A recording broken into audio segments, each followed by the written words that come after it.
everyone, and we're back for another Destroyer video. Today we're going to be covering what it physically feels like when she's present. If you don't know what I'm talking about, please go check my previous video, which is Introduction to the Destroyer. I've also got a playlist where I'm going to put all these videos in sequence.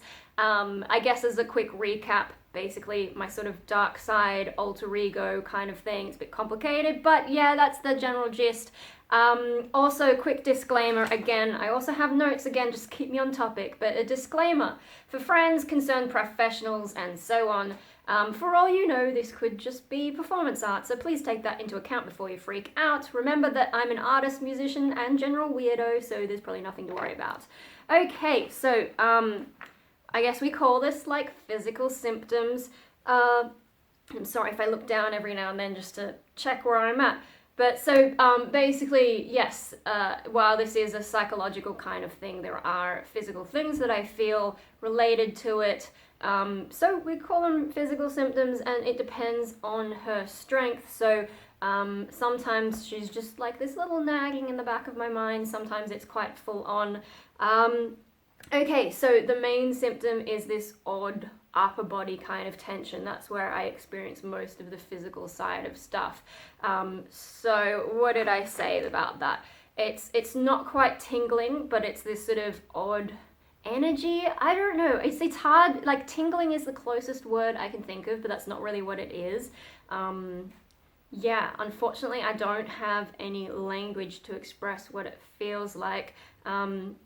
Sort of like being on edge or feeling kind of restless, but it's all sort of centered upper body, you know, in the back, in the front. I don't know. It's hard because I'm not really experiencing it right now. Maybe just the edge because I've started talking about it. But yeah, very difficult to describe. It also feels like, well, depending on how bad it gets, it also feels like something's trying to break out of me, like there's not enough space inside, and that can lead to me imagining all kinds of different things. I do know the difference between imagination and reality, so I'm not that far gone. Oh, yeah, okay, maybe that's one way to say it, is it has some similarities to the physical symptoms of anxiety, but without feeling anxious. So maybe like related to adrenaline in some way, but not quite. I don't know, depending, I can sort of get the idea that my heart rate is a bit faster than it actually is. So like when I go to measure it, it'll actually be a little bit slower than I thought.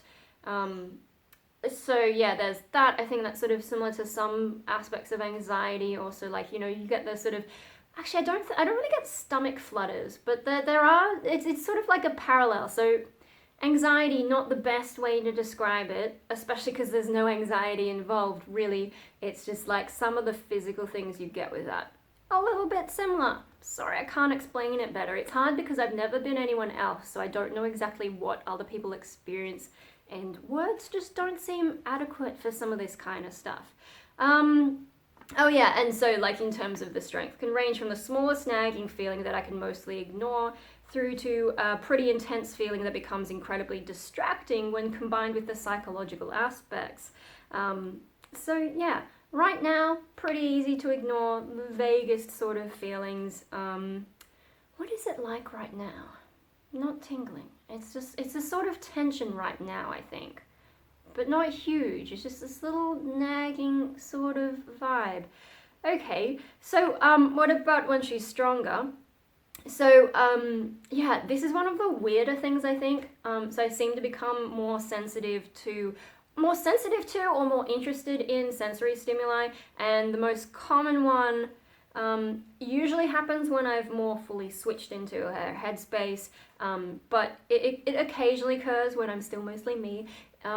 It's the most common one is like touch. I think in general, you know, I sort of got a little bit confused reading that.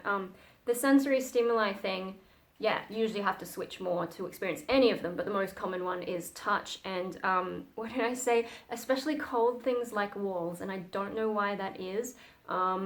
And then occasionally, like a long time ago, I used to go out for night walks, and yeah, would just be much more interested in all the things going on. Whereas like normally when I go for a walk, I'm sort of just like, you know, waiting to get to the end of it. If I've taken Hope with me, he's also looking forward to getting to the end of it. He loves the idea of going for a walk, but not actually the process of it once he's out. He gets really anxious. Yeah, so I don't know, just like more appreciative of the sort of dark atmosphere that I was in, I guess. But yeah, I think it's mainly touch because it would still be like the breeze and so on. I don't remember, it's been so long, I don't remember if sounds or sights really get much of that effect. And you know, smell and taste is so vague anyway, but yeah. So that's something that's a bit odd. I guess that sort of crosses into the psychological, but yeah, because it's touch related, I'm sort of like, well, physical. Other than that, occasional physical things include headaches. So especially like more recently where it's not as strong, so I end up in this sort of in-between space where my brain, it feels like it's split between two ways of thinking, and then I get headaches. And on the other hand, that could just be because I'm not sleeping as well. Actually, I didn't write this one down, but not sleeping so well. I feel like I've had more sleeping problems since it came back. I think partly just because I've been more prone to stay up late, you know, watching movies and so on, and just sort of doing those kinds of things that let off a bit of the tension that's like, you should watch a fucking movie kind of thing. Yeah, so I haven't been sleeping as well. I guess that's sort of a physical kind of thing, and that's possibly what's leading to some of the headaches. Also, very occasionally, feelings that seem like pain but aren't, and it's hard to describe, a bit in the same way that, you know, the tingling that's not really tingling, or the sort of similarities to anxiety and so on. It's the same thing with this, like I can sort of interpret it as pain, but it's not really pain. But it does have location in my body. Yeah, I'm not entirely sure how to explain that one, and that one's really quite rare. I don't usually experience any pain around that. So because it's really hard to describe, especially because I'm not in it right now, I actually prepared a thing previously, which I'll cut in just a moment, but it's basically an example of what I might feel when it's more of that in-between intensity. So I think when I filmed it, I was more, well, actually, what I'm filming, what I filmed previously and what I'm going to show you, I'm on July 4th, I'm reading out what I wrote on July 3rd at about 11:50 p.m., I think after watching Fight Club. And I think in the beginning I explained a little bit of what actually was going on, but basically the state of mind I was in was like, the night before had been pretty intense, but still stuck in that in-between headspace, and then the next day was still the in-between headspace, but maybe a little bit less intense. So we'll cut that in. Alright, I'm going to read something out that I wrote last night, just while it's fresh in my mind. It is a little bit difficult for me to read, just because of the anxiety and all that kind of thing. For context, yesterday I had a job interview the day before. I was doing a lot of research for it, so I spent a lot of time very much solidly planted in me trying to manage normality mode. So by the end of the day, I kind of did need some kind of release. And the movie we chose was Fight Club, which is one of the stronger ones in terms of setting me off. So let me read this as best I can. There's a tingling running through my body, but not like pins and needles. It's more vague than that. Maybe this is similar to what ASMR fans experience. It's strongest in my torso and centers around my shoulders. Tonight, unusually, there's also a tingling on the front of my right thigh. There's also the lightest choking feeling in my throat. This is uncommon, but it has happened before. She smiles as I think upon the difficulty of writing while she has such presence. She makes no attempt to stop me, just seems to enjoy my numbed struggle. I'm typing much slower than usual. I don't have a headache, but there is some kind of pressure, especially on the left side of my head tonight. But I don't know if this always happens. Maybe it's just that I'm a little hungry right now. Am I hungry because of her? I don't know. I suddenly realized that while I am typing more slowly than usual, I am typing more than I would normally allow myself to on the topic. I barely hesitate. Is she directing me to do this? My neck feels a little stiff, the tiniest pain on the bottom right. Probably from me being more tense without realizing. Also, I am typing in an unusual manner where my forearms are planted on the desk in such a way that my upper body can remain mostly still while my hands struggle to reach my fingers to all the right keys. And yet they seem to move so deliberately. I kinda want to throw up. Okay, so just because it maybe wasn't so clear, I want to try and explain what my state of mind was like last night when I wrote that. So obviously that's me writing, but she was present. And, um, it's a little bit different to how things were in the past. I mean, we can talk more about what's changed a bit later, but for the basics, if I try and just stick to the basics, she's not as strong as she used to be. Um, it's not really a matter of me holding her down or anything. I think she just actually doesn't have the strength most of the time to, even attempt to take over. So that's something that's a little bit different. So what happened is, I could feel her influence coming up, handful of thoughts and so on, but we sort of got stuck at this middle ground where I was still the one doing most of the stuff, but I had all the physical kinds of symptoms. And yeah, it took a long time to get to bed just because it's quite an uncomfortable feeling.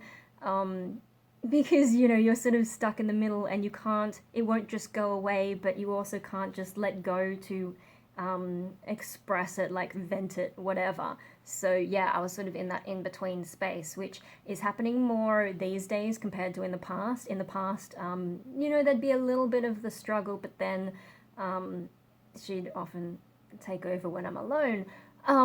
Whereas now, I think maybe because she was gone for so long, out of practice, or maybe there's other factors to do with my maturing and so on.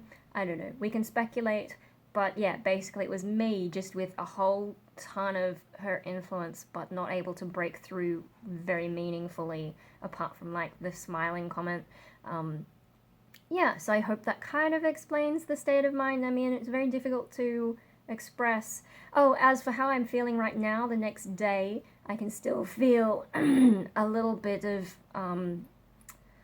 it's not really tingling. I wish I had a better word for it. It also has some similarities to anxiety, but I don't feel anxious. So yeah, there's a sort of feeling in my chest, a little bit in my shoulders still. Ooh, okay, there's a little bit of, I don't know if there are any words or anything, but she's sort of aware of what's going on and, interested, I suppose, but not really able to do anything, though the more I think about it, maybe if I waited long enough, she's been wanting to just get on camera and, tries to tell me that it's just to, for us to talk, but I'm like, no, you would totally try and upload that, so let's not go there. I guess to some extent I am still putting on the brakes on a lot of different things, but at the same time, there's not that kind of pressure to really take over and make me do anything or drive me nuts until I actually do things. The only thing that drives me nuts is the pressure to watch things like Fight Club. Otherwise, mostly we're good. But I think actually now I'm going to have to eat something and we might have to do something creative because, yeah, anyway, I'm going to stop the video just before I say something that I'll want to delete because, deleting videos keeps happening, so just, yeah, let's move on, I'm sorry. I should mention, in case you're dissatisfied with the idea that I'm suppressing her chances to get on camera, I did actually try after filming this bit, but even after trying to just let go, she did not have the strength to surface that far. What I'm trying to say is that there are two factors. One, my resistance, and two, her strength. It doesn't matter if I drop my resistance if she doesn't have the strength. I also can't just make her take over. That's not how it works. Since coming back, she has broken through on occasion, but it's become very rare compared to 10 years ago. Okay, so I hope that made sense. It's really difficult to describe because it gets so close to so many different things, but is never quite the same. So yeah, that's really difficult, and it's all like in my head, in my own body as well. So I've never been anyone else, so I don't really know how to compare it to what other people would be feeling. And I don't know that I've really heard the same things described in any way that made me think, gee, that's what I mean. There's some aspects of vampire culture that were kind of similar, but not really as well. Also, I think in poetry, I've sort of described an electrical feeling in my upper body, but again, it's not quite what that is. So yeah, very difficult to describe, but I hope I've given sort of the gist that there are physical aspects. I guess if you're considering emotions, keep in mind that emotions, even when you're experiencing them, like we call them psychological, but they do have physical components. So like with anxiety, you'll get certain physical things. With depression, you get, you know, that loss of energy and feelings of heaviness and so on. So it's probably connected to psychological processes in that kind of sense. I mean, as best I can think in terms of science, instead of me just being crazy with my imagination. Yeah, I think that might be a way to explain it. But anyway, I hope that sort of gives you a rough idea. But yeah, feel free to leave some comments, questions, whatever. As for next time, we're probably going to talk about more of the psychological aspects. I guess what's actually going through my mind and changes to my thinking, and also if we have some time, maybe like behavioral things, because I think that's connected to psychology. Thank you for watching another one of my crazies. Well, you know, attempts to explain what's crazy in my head. I think I've done better not being heaps like anxious and insecure talking about it. I don't know why that is today. Maybe because I did the first one and now I'm like, well, everyone knows now, so I can just, you know, who cares? I've already marked myself as crazy, might as well go all the way. Maybe that's what it is. I don't know. But yeah, so doing okay. Don't know how to finish the video. But yeah, I do have a playlist set up for this now, so if you're watching sometime in the future, there'll probably be a bunch of these videos if you're interested in more of them. Yeah, cool. I think that's enough and I will go. Bye-bye.